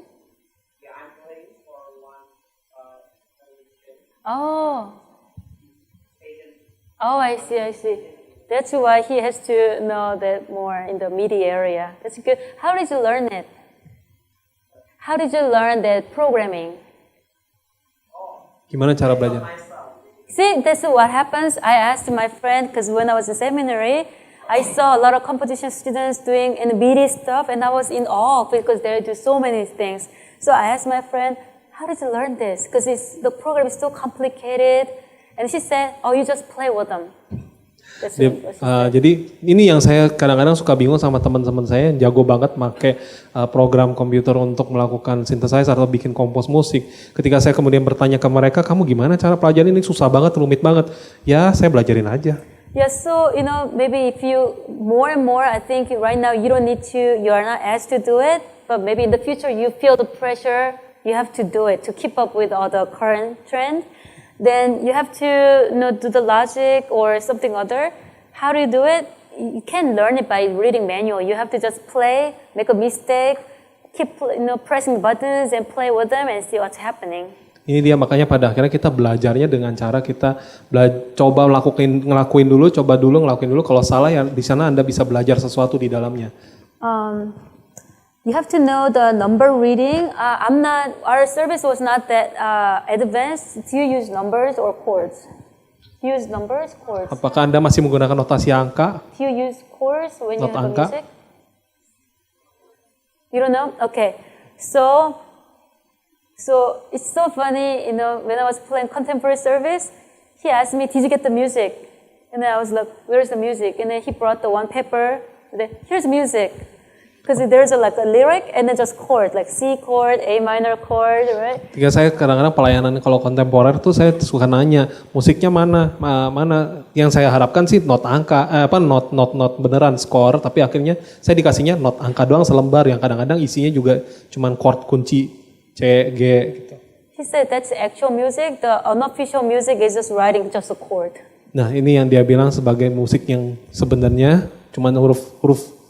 So there's a chord playing, but if you go more contemporary, they use number system. Memang cuman ada chord, tapi kalau Anda beneran mau main kontemporer harus ada not angkanya. Anybody familiar with the numbering system? Di sini ada yang cukup kenal dengan not angka. So instead of C, D, they use 1, 3, 5. That's the, right? So I think churches are becoming more and more going that way. I don't know why. I was thinking about it. Why is it going this way? We used to have steps and then notes, rhythm measure, and then now chord, and then now it's not even chord. It's a number, 1, 3, 5. Saya juga heran kenapa lama-kelamaan kok musik gereja isinya cuma tinggal angka-angka dan huruf-huruf, udah bukan berupa, saya sebutnya toge ya, no toge. Udah gak ada toge-togenya lagi. I just blame it as a lack of education. Lack of education. Saya merasa ini kayaknya jadi kurang ada edukasinya, latar belakang edukasinya. I think the numbering system comes mainly from the guitarists. Guitar player. Oh, The numbering system was maybe invented by more guitar Mungkin players. ini yang not angka ini dan huruf-huruf ini diciptakan oleh pemain gitar. So guitar player, when they transpose, like as a pianist, transposition is hard, right? We have to know what is how many sharp flats, and then chord change. It's very complicated procedure. Kan kalau buat pianis, sementara buat pemain piano tuh kita butuh ngelihat yang mana notnya yang ada flatnya, yang mana ada sharpnya, yang mana yang enggaknya. Kita mesti lihat itu semuanya. But for guitarist, can you raise 2 keys? Okay, and then move the clip a little bit, and then done. Sementara kalau buat pemain gitar kan cuma tinggal pindahin kaponya doang, sudah selesai jadi deh chordnya gitu. And then most time when you look at the contemporary worship leaders, they never had a formal musical training before. Nah untuk para pemain-pemain musik yang kontemporer, mereka juga jarang menjalani pelatihan formal untuk musik. They say it's a formal education, but actually they learn from YouTube or something like a. Mereka sih seringkali bilang itu kita udah punya formal pembelajaran formalnya, tapi sebenarnya kadang-kadang cuma belajar lewat YouTube.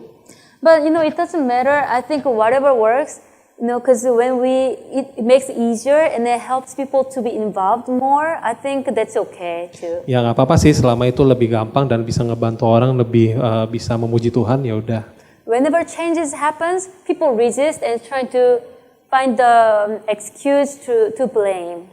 Ketika ada perubahan seringkali orang suka menolak dan nyari orang lain untuk menyalahkan.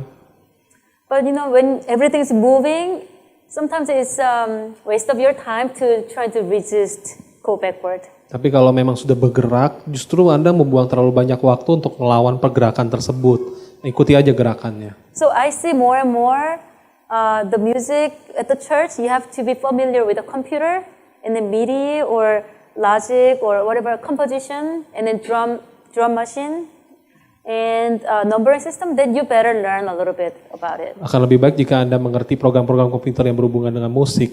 Itu akan ngebantu Anda untuk memainkan musik kontemporer lebih baik lagi. Termasuk di dalamnya not angka. Okay, so when you play the big praise band, the less is better. Just be invisible, like inaudible. That's what I say when you play for the worship service. Usahakan sebisa mungkin kalau Anda bermain di dalam big praise yang lebih besar, band yang lebih besar, lebih sedikit lebih baik. Artinya kalau semakin Anda nggak terlalu kedenger suaranya, lebih bagus. Unless it's a piano solo, when you come out with a raw piano sound, it sounds more traditional. Kalau cuma ada satu piano solo, jadinya kedengarannya sangat tradisional. And to make it inaudible, you have to play somewhere in the mid-range to be covered maybe. Anda perlu memainkan lebih luas lagi supaya lebih bisa bekerja sama dengan yang lain ketika bermain We're dengan gonna orang lain. skip these techniques for how to play choir and orchestra. Ini adalah beberapa teknik untuk bermain untuk paduan suara atau orkestra. But actually metronome or knowing the music, being flexible, that kind of applies to other contemporary music area too. Ini lebih banyak untuk kontemporer juga. Ada metronom. As I said, it becomes more vital skill that you can improvise. Akan lebih penting, lebih bagus jika Anda punya kemampuan untuk mengimprovisasi permainan Anda. Yeah, and it's important that you don't overpower other sound because piano is a big instrument. Just know where is the balance and then make other people to shine. Cuman sadar diri aja ketika main, jangan sampai terlalu melebihi yang lainnya. For traditional service, it's useful if you know some basic conducting skill. Akan lebih baik jika Anda punya pengetahuan soal yang dasar-dasar soal conducting. I think most of the people here they already know like how to do inversion and then basic improvisation. So I think I don't need to cover that. Kayaknya di sini sudah pada tahu ya kayaknya cara melakukan inversion dan transposition. Yeah. Jadi saya nggak terlalu perlu detail di situ. Yeah. I think most of them, I think you already know. You just listen to a lot of contemporary music and then listen in depth so you can hear all the details. That's not easy sometimes. Jadi Anda sebenarnya tinggal dengerin aja pada waktu Anda mendengar bagaimana permainannya. Yeah, so sometimes people ask how to improvise, how to make the ad-lib thing. To me, I was just listening a lot of contemporary music and then hear how the guitarist was making the shape, how the pianist or how the vocalist was making improvisation. So I was getting a lot of hint from other musicians playing. Kadang-kadang orang nanya gimana caranya ya mengimprovisasi. Saya biasa dengan cara sering-sering dengerin lagu-lagu kontemporer. Di situ saya ngeliat ngebentuknya gimana. Cara ngebentuk worship ini, cara ngebentuk pujian-pujian ini, apakah itu asalnya dari pemain gitar, apakah itu asalnya dari pemain piano, pemain keyboard, apakah itu asalnya malah dari penyanyinya. And this applies everywhere. Always listen to others. Ini penting untuk semuanya, semua pemain alat musik dengerin yang lain. Listen to drum, listen to guitars, listen to the vocalists, and listen to the congregation, and then see how the balance, and always think how you can assist them better. Dengerin semuanya, dengerin pemain drum, dengerin pemain gitar, dengerin yang nyanyi, dengerin jemaat nyanyi, semuanya untuk tahu apakah Anda sudah bermain dengan berimbang. I think when you have that serving heart and then humble heart to be flexible, to be adjusted for each setting, I think God will give you wisdom to be better. Modal Anda yang terutama untuk menjadi lebih baik pada dasarnya adalah punya hati yang rendah hati, mau mendengarkan, mau berubah, lebih fleksibel. Itu adalah modal utamanya kalau Anda mau main musik. Yeah. All the knowledge or wisdom that we learn is from God. You can't force yourself to learn something. We have to have a humble heart, and then God is the one who's teaching us as a church musician.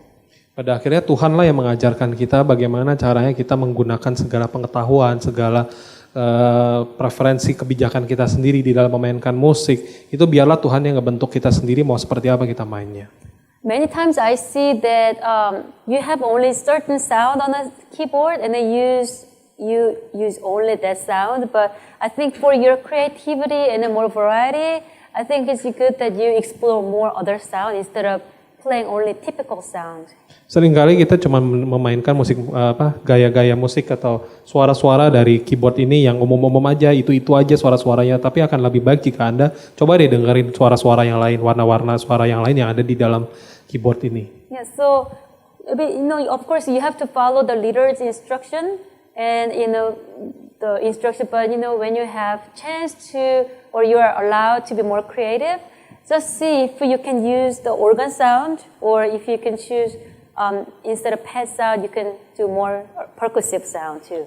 Sambil Anda tetap mendengarkan konduktor Anda atau worship leader Anda maunya seperti apa, Anda juga bisa lebih kreatif dengan Anda mengetahui musik warna-warna suara yang lainnya.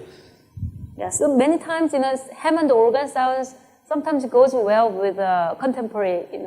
There's a limit, but there's also one example. Kadang beberapa lagu itu lebih cocok kalau dimainin dengan cara kontemporer. So the last one is about piano solo. Kalau yang terakhir ini tentang piano solo. That's also one of the roles as a pianist. You have a privilege to play something before the worship starts. You do something soloistic or more kind of background music. Kadang seringkali kita piano main sendiri sebelum paduan suara penyanyi atau sebelum jemaat menyanyi. For me, at my church, I was regularly doing piano solos. Saya kalau di gereja saya seringkali bermain piano solo. So that's it's a call to worship and then preparing the worship atmosphere, but it's not a performance. Kadang untuk bermain di votum atau bermain di mempersiapkan suasana ibadah. Normally it's done in the traditional setting, but I always try to remember when we play for the worship, it's not about our performance. Seringkali ingin sekali mainnya yang tradisional, tapi ingat selalu sebenarnya pada waktu kita bermain musik di gereja itu bukan soal pertunjukan.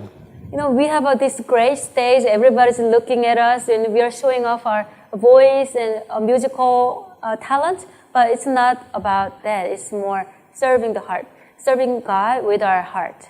Memang kayaknya semua orang, semua mata terlihat tertuju pada kita sih. Tapi sebenarnya pada akhirnya itu soal bagaimana menggiring jemaat untuk menyembah pada Tuhan. So I don't know if many of you can relate to piano solo, but if we just briefly talk about it, you have to know what is the lyric when you play instrumental music. Saya nggak tahu sih seberapa orang yang di sini sering kali main yang piano solonya, tapi Anda sebelum main harus tahu liriknya apa dan artinya apa di dalam sebuah lagu tersebut. And normally before the worship starts, that's the call to worship. Like wake up, we're gonna go into the presence of the Lord. So normally it's done with more upbeat, more joyful, thankful, more high energy music. Kadang-kadang ketika pujiannya untuk yang lebih worship, itu kita harus memainkannya lebih bersemangat, yang lebih beatnya lebih naik, lebih tinggi, lebih cepat. I think it's important that you know the church calendar and be relevant to when you select the music. Dan kita juga perlu tahu tema gerejanya ini apa, lagi temanya apa, dan relevan aja mainnya kayak gimana jadinya. Is it Palm Sunday or Easter, Thanksgiving, Christmas? Just to know what's the special calendar for church. Apakah itu Minggu Palma, Paskah, Natal, harus tahu apa tema apa di gereja supaya sesuai dengan yang temanya. Okay, so that's it for all the PowerPoint that I had, and I'll accept questions. Itu aja yang saya miliki. Coba saya mau nanya, ada yang mau nanya atau enggak? Anybody had any questions or something that you want to ask about me? Yes. Yes.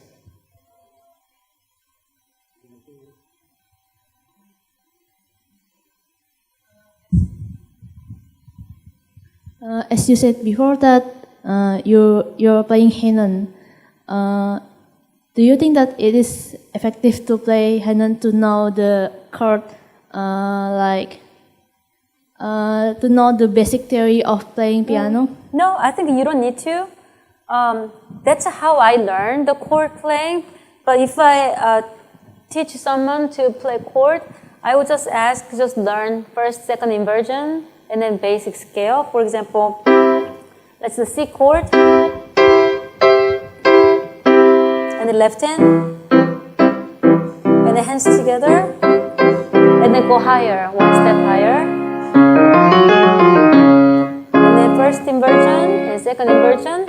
I think that already covers a lot of playing, like about the scale and the chord playing. Jadi nggak harus metode Hanon full semuanya dimengerti, tapi minimal kita tahu dulu chordnya ada apa aja sebenarnya yang biasa dimainin dari inversion kemudian yang normal juga.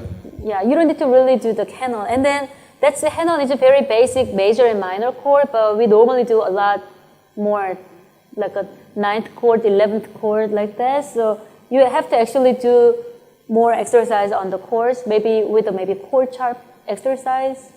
No. Akan lebih you baik. can download from internet too. Akan lebih baik jika kita latihan dari chord chart, dari daftar chord itu latihin satu-satu supaya tahu ada chord apa aja sebenarnya yang bisa kita mainin. You can look at the Google and then type just chord playing or jazz chord playing, and then you can see the chart. Anda bisa aja nyari chordnya dengan Google, cari aja keywordnya chord playing. So you can maybe the next one is dominant 7th chord, first inversion, second inversion, and then practice that, and then maybe you're gonna do major 7, and then inversion, practice inversion, and then step higher, major 7. Of course, you can maybe if you are starting, you can play this fast. Just think about it, and then do inversion, and then one step higher. Something like that with the left hand, so Ini adalah beberapa chord yang bisa Anda temukan di dalam chord chart. Show them the progression and common tone technique. What? Show them the progression and common tone technique. Oh, so when you change the chords, you have to use inversion. So instead of from C chord, this is C chord, and go to F chord. You don't need to, it doesn't sound very good when you jump from C chord to F chord as it is. So what you have to do is find the inversion that's related most between two chords so that you don't need to jump up and down too much.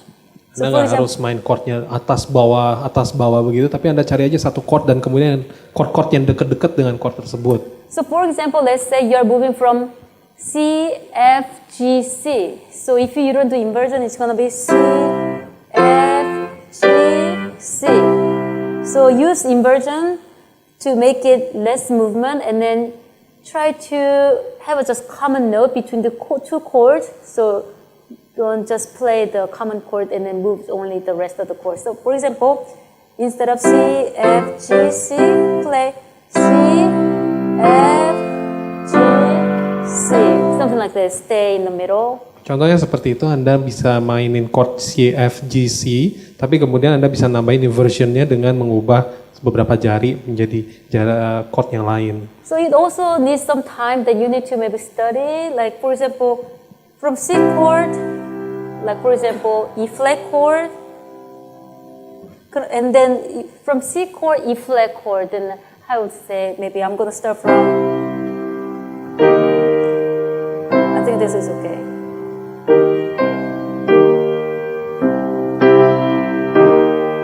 Yeah, so from C basic chord to second inversion of the E flat chord, something like this. So you have to be familiar with all the inversions, okay. And then maybe it needs time to instinctively, if you practice instinctively, you can find out later, but it takes time.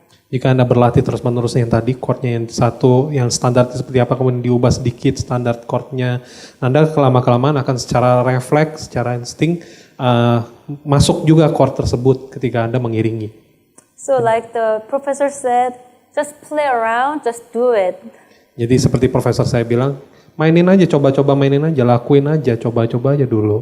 I believe God created us to be creative naturally. Saya percaya Tuhan menciptakan kita secara natural, kreatif semuanya. So just let your mind to be more, don't be afraid to make mistake and try things instead of, no, you have to do only these things. Coba-coba aja, jangan takut salah.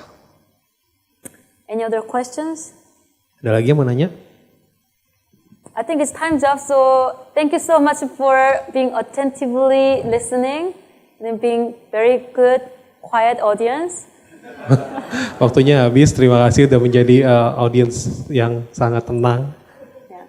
But feel free to connect to me on either Facebook, Instagram, and then just feel free to ask me if I can help you a little bit. Just, feel free Saya to akan ask dengan me. senang hati menerima kalau ada yang mau berkoneksi dengan saya, bisa lewat Facebook, Yes, Instagram, you can just type my name, Yongkwon Yerena. KWON Yerena. Rena. Okay, thank you. Thank you. Thank you.